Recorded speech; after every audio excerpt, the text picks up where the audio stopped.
Imagine if you were tasked on building the perfect city. Everything had to be just right. The education system, the healthcare system, the city's walls and protection, the city's law. Everything a well-oiled engine, all designed by you. Could be pretty fun, right? That's what Plato did with this book, The Republic, when he recorded Socrates' conversations with other people a long time ago in Greece, like 400, 500 BCE or something like that. And the book grapples with the concept of justice, with what law should be, what is right, what is justice. But I want to talk about something very specific in this book, and that is the concept of stories.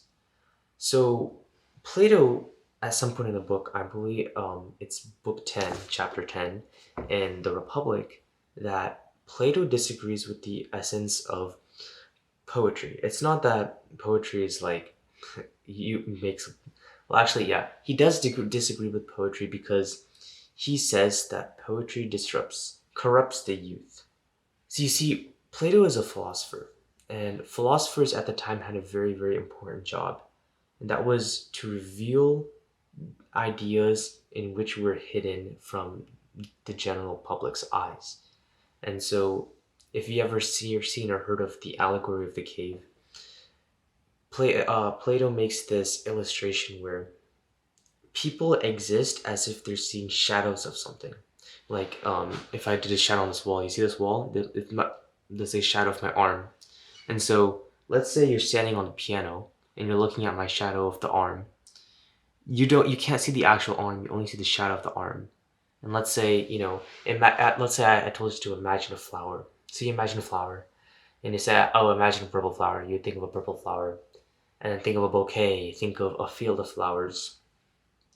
Plato's idea was that no matter how many flowers you think of, no matter how intricate the flower may be in your mind, it's not the perfect definition of the word flower. Just like how the shadow here is not a perfect representation of my actual arm. So, philosophers' jobs, in the way he saw it, is that it opened the eyes of people to go from the shadow to understand what the actual arm looks like, in my analogy. So, poetry was a distortion of that. Poetry, as Plato saw it, was not an imitation of art, but rather a twisting of reality, and kind of sort of spoon feeding the public a reality that wasn't necessarily true. And you see, at the time, poetry was that of Greek mythology, Zeus, Hera, Aphrodite, Apollo, all of, these classic Greek stories that we know now was very popular. It was like Marvel's Avengers Endgame, whatever, at their time. It was like Hollywood. It was the movie. It was what you talked about with your friends after school. The Greek poems. And the reason Plato thought that these poems corrupted the youth was because poems painted these gods, supposedly perfect beings, as very human. They get jealous, they get angry, they get lustful, they get prideful, they sin a lot, they backstab each other.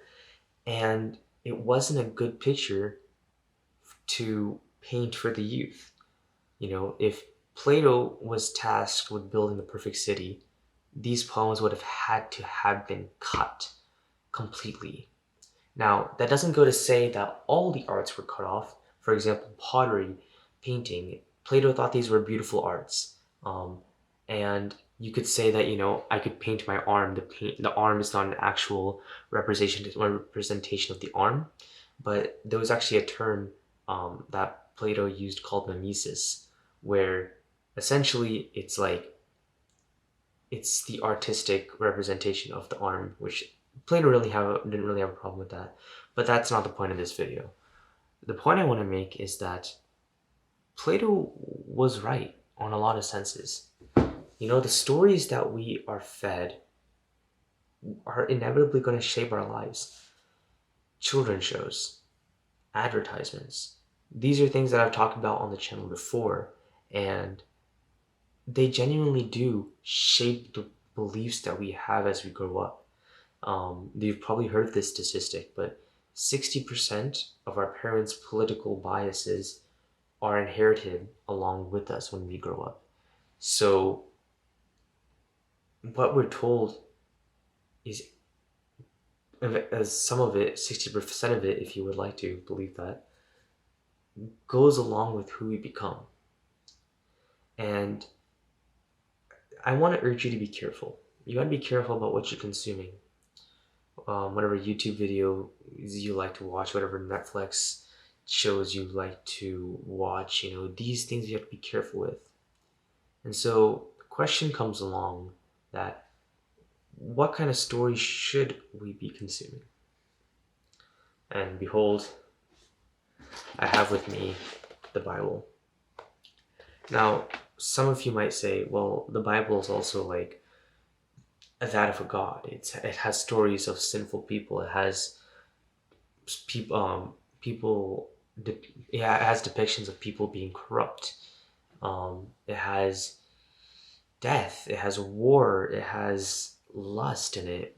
But the main difference between the Bible and the poets of Plato's time was the fact that the author was different.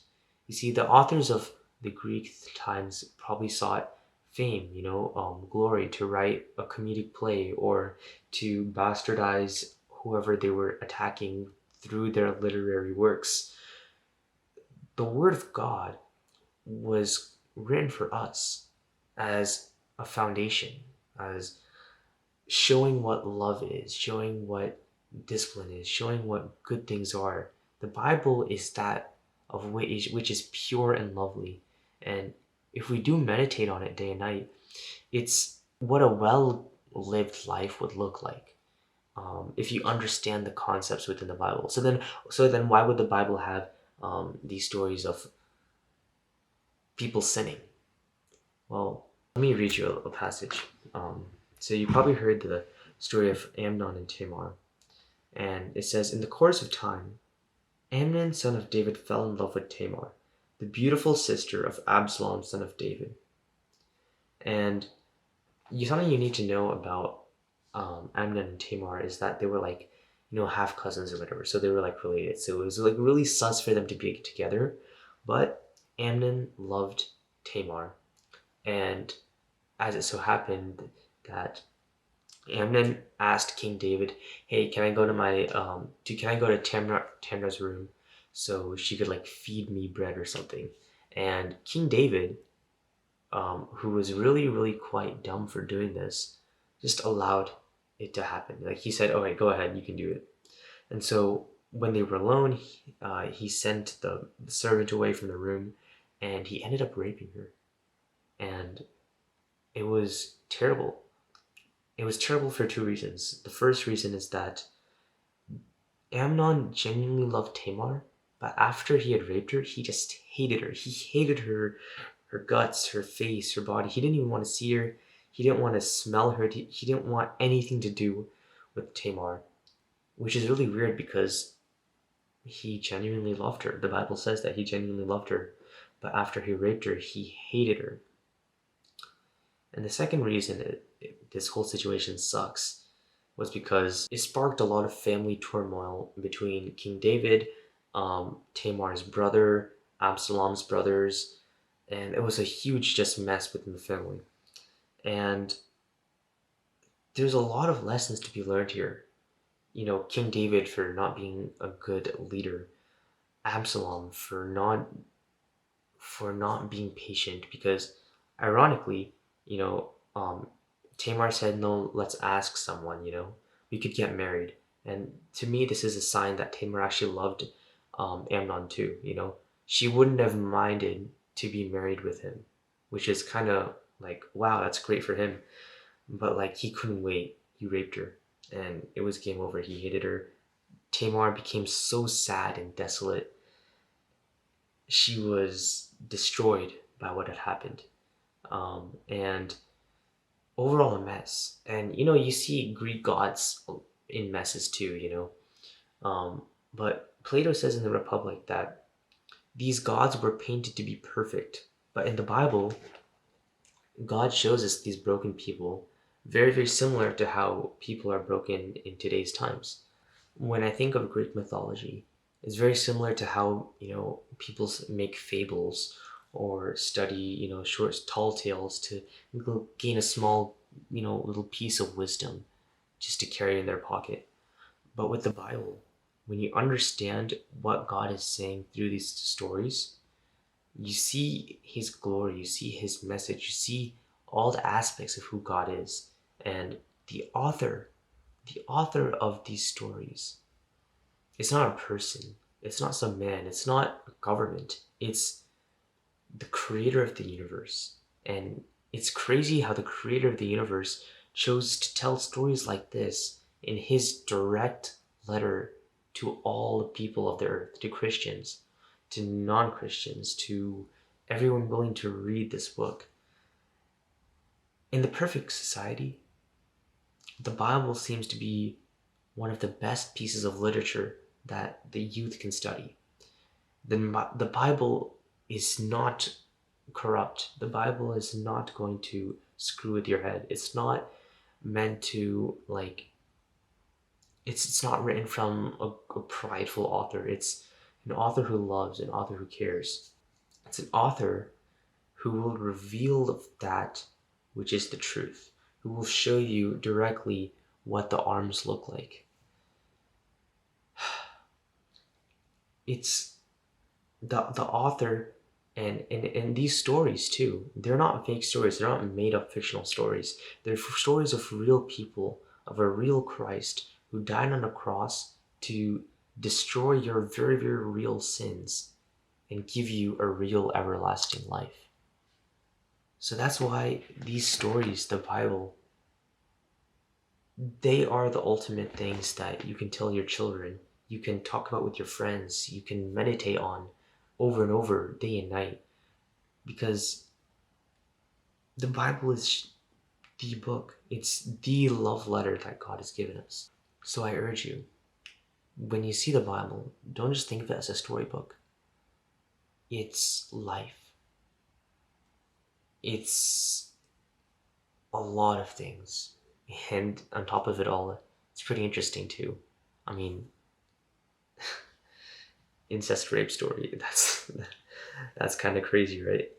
So with that, I hope you liked this video. If you didn't, dislike the video, but please tell me why.